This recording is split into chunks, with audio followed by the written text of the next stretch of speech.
நான் ஸ்ரீரங்கம் ரவி.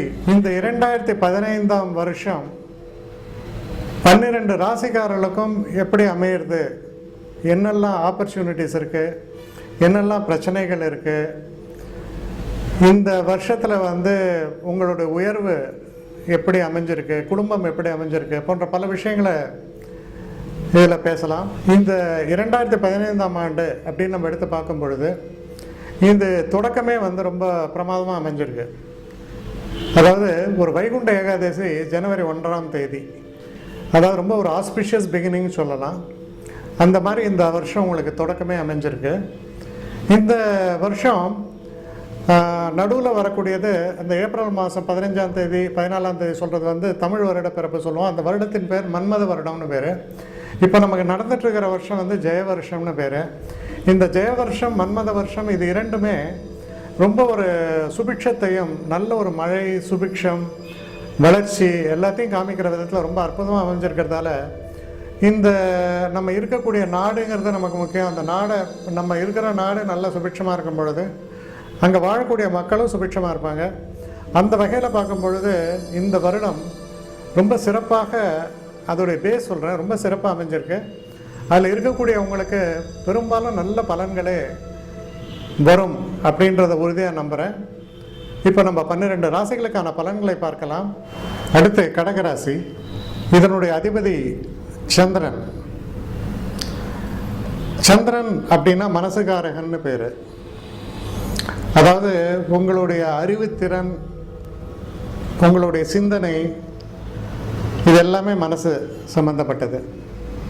இன்னும் சொல்ல போனால் மனசுங்கிறது தான் ஒரு மனுஷனையே ஆட்டு வைக்கிறது. அந்த மனசு ரொம்ப ரொம்ப முக்கியத்துவம் வாய்ந்தது. நமக்கு சில நேரங்களில் நன்மை தீமைகள்லாம் தெரியும், தெரிஞ்சே சில தவறுகள் செய்வோம். சில நேரங்களில் என்ன நான் திருத்திக்கணும்னு ஆசைப்பட்றேங்கிறோம். இப்போ ஏன் அது, ஏன்னா மனசு போன போக்கில் நம்ம போயிட்டுருக்கோம். அது தவறு என்பதை உணர்த்துவதும் அதே மனசு தான். மனசு வச்சா நடக்கையாமாங்க. இது எல்லாமே அந்த சந்திரன், அதனால தான் அவ்வளோ முக்கியத்துவம் வாய்ந்தவர் சந்திரன். அந்த சந்திரன் அதிபதியாக வருகிறார். சந்திரனுக்குன்னு ஒரு குணம் உண்டு. என்னன்னா வளர்பிறை தேய்பிறை. அமாவாசையில் தொடங்கி அது வளர்பிறையில் போயிட்டு பௌர்ணமியாகி பௌர்ணமியில் திரும்ப அமாவாசையாகும். அப்போ இந்த சந்திரனுடைய ஆதிக்கத்தில் வரக்கூடிய நீங்களும் உங்கள் வாழ்க்கையிலையும் பார்த்தீங்கன்னா ஒரு ஸ்திரமான தன்மை அப்படிங்கிறது ரொம்ப ரொம்ப துர்லபம். மேலே போகும் கீழே வரும், சைன் கருவுமாங்க. இந்த சைன் கரு மாதிரி தான் வாழ்க்கையில் மாற்றங்கள் தொடர்ந்து நடந்த வண்ணம் இருக்கும். ஒரே நேர்கோட்டில் ஒரே ஒரு அமைதியான ஒரு சூழலில் இப்படியே வாழ்க்கை போச்சுன்னு இல்லை. சில நாட்கள் சிறப்பாக இருக்குது, சில நாட்கள் பிரச்சனையாக இருக்குது. இது இந்த கடகராசிக்காரர்களை பொறுத்தவரையில் இன்றியமையாததாக இருக்கும். இந்த கடகராசிக்காரர்கள் முக்கியமாக மனசில் கொள்ள வேண்டியது என்னென்னா ரிலேஷன்ஷிப் கிரைசிஸ் சொல்லலாம்.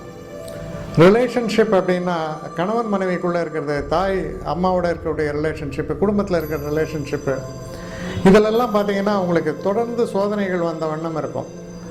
சில சொல்லுவாங்க, என் அக்காவோட எனக்கு ஒத்து வரல, என் மனைவியோட பிரச்சனைகள் ஏற்படுறது, சில நேரங்களில் என் ஆஃபீஸில் ஒரு கொலீக் லேடி, அவளோட எனக்கு பிரச்சனை, இந்த மாதிரி எல்லாம் உங்களுக்கு வந்துட்டே இருக்கிறதுக்கு ஒரு ஒரு ஒரு காரணம் இருக்குது. என்ன காரணம் அப்படின்னு பார்த்தோன்னா உங்களுடைய பாதக ஸ்தானம்னு சொல்லக்கூடியது சுக்கிரனுடைய ஆட்சி வீடான ரிஷபம். பெண்களால் தொடர்ந்து ஏதாவது ஒரு பிரச்சனைகள் இதெல்லாம் வந்த வண்ணம் தான் இருக்கும் உங்கள் வாழ்க்கையில். இப்போது இந்த ரிஷபத்தை பொறுத்த வரைக்கும் ஜென்ம குருவாக இருக்கிறார். ஒரு வசனம் சொல்லுவாங்க, ஜென்ம குரு ராமர் வனத்திலேன்னு. ராமர் வனத்தில் இருக்கும் பொழுது என்ன நிகழ்கிறதுன்னு பார்த்தீங்கன்னா, சீதையை ராவணன் தூக்கிட்டு போயாச்சு. இவர் ஒரு பெரிய அரசகுமாரன், ஆனால் அந்த ராஜ்யம் கையில் இல்லை. காடுகளில் சுற்றி வந்துட்டுருக்காரு. நல்ல வேளையாக தம்பி மட்டும் கூட இருக்கார். இந்த ஒரு மனக்கலக்கம் இதெல்லாம் ஏற்படுறது. அப்போது இந்த கலக்கத்தை எல்லாம் வெற்றி கொள்வதற்கு கடுமையாக ஒரு பாடுபடுறார். அவர் பாடுபட்டதோடைய அந்த ரிசல்ட் பார்த்தீங்கன்னா அவருக்கு ரொம்ப பிரமாதமாக கிடச்சி, அதுக்கப்புறம் வெற்றி கொண்டு ஒரு பெரிய ஒரு சரித்திரத்தை படிக்கக்கூடிய அந்த புராண நாயகனாக அவர் விளங்குவதற்கு காரணம் என்ன அப்படின்னா அந்த ஜென்மகுரு, அதில் பட்ட கஷ்டம், அதிலிருந்து வெளிவந்து அவர் அடைந்த புகழ், இதுதான் சொல்கிறார். அப்போது இந்த ஜென்ம குரு அப்படிங்கிறது நடக்கும் பொழுது நீங்கள் மட்டும் ஒரு விதிவிலக்காக இருக்க முடியுமா? 5ஆம் இடத்துல சனி, 5ஆம் இடம்ங்கிறது புத்திஸ்தானம். இந்த புத்திஸ்தானத்தில் சனீஸ்வர பகவான். அப்போது என்ன ஒரு விஷயம் நடக்கிறதுனா, மனசில் இனம் புரியாத ஒரு கவலை, ஏதோ ஒரு காரியம் நடத்த வேண்டும், ஆனால் அந்த காரியத்தை சரியான முறையில் நடத்துவதற்கான வாய்ப்புகள் இல்லை. ஹெல்ப்லெஸ் ஸ்டேட்டும்பாங்க. அதாவது நம்மகிட்ட என்ன திறமை இருந்தாலும் அதற்கான ஒரு சூழலோ வாய்ப்புகளோ இல்லாத போது அதெல்லாம் எப்படி நடக்க முடியும்? அப்போ மனசில் ஒரு கவலைகள் ஏற்படுறது, ரெஸ்ட்லெஸ்னஸ். ஆனால் இதெல்லாம் இருந்தாலும் கூட 3ஆம் வீட்டில் இருக்கக்கூடிய ராகு தைரியத்தையும் தன்னம்பிக்கையும் அசாத்தியமாக தருவார். அஷ்டலக்ஷ்மியில் தைரிய லக்ஷ்மி மட்டுமே நம்மள்கிட்ட வந்துட்டால் மற்ற எல்லா லக்ஷ்மியும் வந்துடும் அப்படின்னு சொல்லுவாங்க. அந்த மாதிரி ராகு உங்களுக்கு கை கொடுக்கிறார். அப்போ தைரியம் தன்னம்பிக்கை என்பது ஒளிர்விடும். தைரியமும் தன்னம்பிக்கையும் ஒளிர்விடும் பொழுது உங்களை தடுக்கக்கூடியவர் யார்? அப்போது மனக்லேசங்கள் இருக்குது, உண்மையில் சில பிரச்சனைகள் இருக்குது, சில பாதிப்புகள் இருக்குது. இதெல்லாம் இருந்தாலும் என்னால் முடியும் அப்படிங்கிற அந்த ஒரு கான்ஃபிடென்ஸு உங்களை வெளியில் கொண்டு வந்துடும், எல்லா பிரச்சனையிலேருந்தும் வெளியில் கொண்டு வந்துடும். அதனால் பிரச்சனைகள் இல்லாத வருடம்னு சொல்ல முடியாது. பிரச்சனைகளோடு தொடங்கக்கூடிய ஒரு காலகட்டமாகத்தான் இது அமையிறது. ஆனால் இவர் பார்க்கக்கூடிய இடம் 5, 7, 9. 9 என்பது வந்து தெய்வஸ்தானம், அருள் ஸ்தானம்னு சொல்லலாம், பாகியஸ்தானம். இந்த 9ஆம் இடத்தை பார்க்கும்பொழுது தெய்வத்தின் அருள் என்பது நிச்சயம். அப்போ தெய்வ பக்தி என்பது அவசியம். நம்பிக்கை என்பது அந்த பக்தியின் மூலமாக உங்களுக்கு கிடைக்கக்கூடிய ஒரு பை ப்ராடக்ட்டு. அப்போ தெய்வ நம்பிக்கையோடு நீங்கள் செயல்படும் பொழுது, சரணாகதி அடையும் பொழுது அந்த தெய்வத்திடம் உங்களால் சாதிக்க முடியாது எதுவும் இல்லை என்று நிலை மாறும். தெய்வ பக்தி எனக்கு இல்லை, நானே எல்லாத்தையும் பண்ணிடுவேன், எல்லாத்துக்கும் நான் தான் முக்கியமானவன்ற ஒரு எண்ணம் உங்களுக்கு ஓடித்தனா உங்களை காப்பாற்ற யாருமே இல்லை. அப்போ தரமட்டத்தில் போய்டுவீங்க. வித்தியாசம் அவ்வளோதான். அப்போது அந்த நம்பிக்கை, அந்த தெய்வ நம்பிக்கை, அந்த தெய்வ பக்தி என்பது உங்களை உருவாக்கிவிடும். இந்த முதல் 6 மாதத்தில் பார்க்கும் பொழுது சில தேவையற்ற அலைச்சல்கள், தேவையற்ற செலவுகள், மனசில் வந்த ஒரு நிலையற்ற தன்மை, இதெல்லாம் உங்களுக்கு இருக்கக்கூடிய ஒரு காலகட்டமாக அது போயிட்டே இருக்குது. ஆனால் இந்த 6 மாத காலத்தில் பார்த்தீங்கன்னா இந்த பிரச்சனைகள்லேருந்து வெளியில் வரத்துக்கான வழியும் புலப்பட்டு, அதுவும் ஏப்ரல் மாதம் 15ஆம் தேதிக்கு அப்புறம் நன்மைகள் ஏற்படும். தைரியம் தன்னம்பிக்கை அதிகமாகும், நண்பர்கள் உதவிக்கு வருவார்கள். அந்த ஏப்ரல் 15க்கு அப்புறம் பார்த்தீங்கன்னா கொஞ்சம் ரொம்ப உங்களுடைய முயற்சி சற்று கடினமானதாக இருக்கும். சிறு பிரயாணங்களையும் நீங்கள் மேற்கொள்வீர்கள். வெளிநாட்டிலேருந்து நல்ல செய்திகள் வர வேண்டும் என்று நினைத்திருந்தால் அதுவும் வந்து சேரும். இது எல்லாமே கூடி நீங்கள் நல்ல ஒரு முன்னேற்றத்தை காணக்கூடிய ஒரு காலகட்டமாக அது மாறத் தொடங்கும். இப்போ குரு பகவான் 2ஆம் இடத்துக்கு ஜூலை மாதம் மாறும் பொழுது பார்த்தீங்கன்னா அற்புதங்கள் நடக்கும். பண கஷ்டம் என்பது மறையும். நீங்கள் எந்த இலக்கை நோக்கி பயணிக்கிறீர்களோ அந்த இலக்கு உங்களுக்கு வசப்படும். அப்போ அந்த இலக்கு உங்களுக்கு வசப்படும் பொழுது நீங்கள் ஒரு ஒரு ஒரு அர்த்தத்தோடு ஒரு காரியத்தை புரிந்து அதில் வெற்றி பெறுவதற்கு சமம்.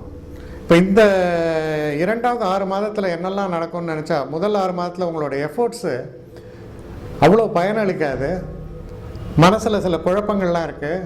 இந்த மாதிரி பிரச்சனைகள்லாம் ஓடக்கூடிய இந்த காலகட்டத்தில் நண்பர்கள் கூட அந்த உதவி என்பது சரியான முறையில் கிடைக்காது. இப்படியெல்லாம் இருக்கும். இப்படி இருக்கக்கூடிய இந்த காலகட்டம் மாறும் ஜூலை மாதத்திலிருந்து. அப்போ ஜூலை மாதத்தில் மாறும்போது முதல்ல தன விருத்தி, நல்ல பணம் கைக்கு வந்து சேர ஆரம்பிக்கும். பண கஷ்டம் என்பது நீங்கும். குடும்பத்தில் சந்தோஷம் ஏற்படும். திருமணத்திற்காக நீங்கள் நினைத்து கொண்டிருக்கும்போது அந்த திருமணம் நிறைவேறும். குடும்பத்தில் நல்ல காரியங்கள் எல்லாம் நடக்கும். அப்போ நல்ல காரியங்கள் நடக்கும்பொழுது உங்கள் நெருங்கிய உறவினர்கள் போன்றவர்களெல்லாம் நீங்கள் வந்து பார்க்கக்கூடிய சந்தர்ப்பம். எல்லாருமே உங்களுக்கு அன்போடும் ஆதரவோடும் பழகுவார்கள். நீங்கள் பேசக்கூடிய பேச்சுக்கு மரியாதை கிடைக்கும். ரொம்ப ஒரு இனிமையான இணக்கமான ஒரு சூழல் மாறத் தொடங்கும். இப்படி மாற்றமாகி கொண்டு வரக்கூடிய அந்த சூழல் இன்னும் அதிகமாக விருத்தியாக தொடங்கும். அப்போ அக்டோபர் மாதத்துலேருந்து டிசம்பர் மாதம்னு சொல்ல அந்த கடைசி 3 மாதம் பொற்காலமாக மாறும். இந்த காலகட்டத்தில் உங்களுக்கு வந்து வேலையில் நல்ல முன்னேற்றம், ப்ரமோஷன்ஸ் ஏதாவது எதிர்பார்த்தீங்கன்னா ப்ரமோஷன், வெளிநாடு பயணம் செல்ல வேண்டும் என்று நினைத்தவர்களுக்கு அதுக்கான ஒரு உத்தரவுகள் வந்து சேருவது, அப்புறம் படிக்கக்கூடிய மாணவர்களுக்கு வந்து உயர்கல்விக்காக அயல்நாடு போகக்கூடிய யோகங்கள், அதற்கான பண வசதிகள், குடும்பத்தில் வந்து ஒரு இனிமையான சூழல், இதெல்லாமே ஒருங்கே உங்களுக்கு வந்து சேரும். ரொம்ப மன மகிழ்ச்சியை கொடுக்கும். இன்னும் சொல்லப்போனால் உடல் ஆரோக்கியம் சிறப்பாகும். அதனால் மனசில் தைரியம் ஏற்படும். உங்களுக்கு ரொம்ப ஒரு அற்புதமான ஒரு நன்மைகளை எல்லாம் தரக்கூடிய ஒரு காலகட்டமாக இது திகழும். இந்த காலகட்டத்தில் ஒரே ஒரு விஷயத்தில் மட்டும்தான் நீங்கள் வந்து கொஞ்சம் முன்னெச்சரிக்கையாக இருக்க வேண்டியது என்ன அப்படின்னா, பேசக்கூடிய பேச்சுக்களில் மட்டும் கொஞ்சம் நிதானத்தோடு நீங்கள் செயல்படும் பொழுது ரொம்ப சிறப்பான வெற்றிகள் உங்களுக்கு ஏற்படும். அந்த செகண்ட் ஹாஃபில் வரக்கூடிய அந்த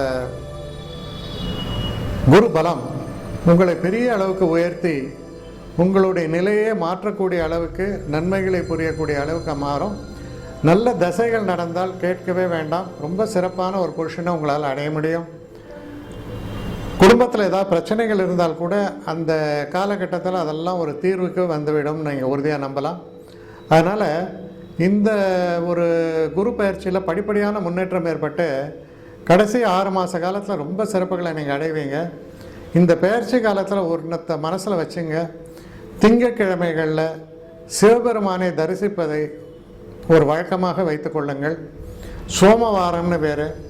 இந்த சோமவாரத்தில், அதாவது திங்கட்கிழமைகளில் முடிஞ்சால் ஒரு பாக்கெட் பால் அபிஷேகத்தை கொடுங்க.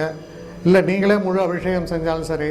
நிறையா நல்ல பூஜைகள் நடக்கக்கூடிய ஒரு கோயிலுக்கு போயிட்டு இந்த விஷயங்களெல்லாம் செய்யும் பொழுது உங்களுடைய பிரச்சனைகள் தங்கு தடை இல்லாமல் எல்லா நன்மைகளும் கிடைத்து ஒரு நல்ல ஒரு திருப்பத்தையும் நல்ல ஒரு வாழ்க்கையும் உங்களால் பெற முடியும் அப்படிங்கிறத நீங்கள் உறுதியாக நம்பலாம்.